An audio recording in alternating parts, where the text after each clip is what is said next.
মাঝারি সাইজের 2টি সোনালী মুরগি নিয়েছি। ব্লেন্ডার জাগে মেজারমেন্ট কাপের হাফ কাপ পরিমাণ পেঁয়াজ কুচি নিয়ে নিলাম। 12 থেকে 13টার মতো নিয়ে নিলাম কাজু বাদাম, 1 টেবিল চামচ কিশমিশ, একটা জায়ফলের অর্ধেকটা অংশ, একটা জয়ত্রীর অর্ধেকটা অংশ নিয়ে এটাকে একদম মিহি করে পেস্ট করে নিবেন। মেজারমেন্ট কাপের হাফ কাপ পরিমাণ টক দই, এটাকে ভালোভাবে ফেটিয়ে একদম ক্রিমের মতো করে নিতে হবে। প্রথমে এই যে মশলা ব্লেন্ড করেছিলাম সেটুকু দিয়ে দিলাম, টক দইটুকু দিয়ে দিলাম, 1 টেবিল চামচ দিলাম আদা বাটা, 1 টেবিল চামচ রসুন বাটা, হাফ টেবিল চামচ মরিচের গুঁড়া, লবণ দিয়ে দিলাম, 1 চা চামচ দিয়ে দিলাম জিরার গুঁড়া, সয়াবিন তেল দিয়ে দিলাম 2 টেবিল চামচ। চিকেনের সাথে মশলাটাকে ভালোভাবে হাত দিয়ে মেখে নিতে হবে, রেস্টে রাখতে হবে কমপক্ষে 1 ঘন্টার মতো। 1 কাপ পরিমাণ লিকুইড দুধ, 2 চা চামচ গুঁড়া দুধ দিয়ে ভালোভাবে মিশিয়ে নিব।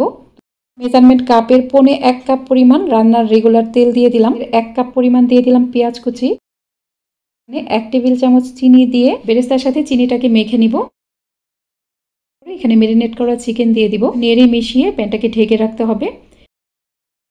এই চিকেনটাকে 15 মিনিটের মতো সময় নিয়ে কষিয়ে নিয়েছি। এখন ঝোলের জন্য দিয়ে দিব দুধ।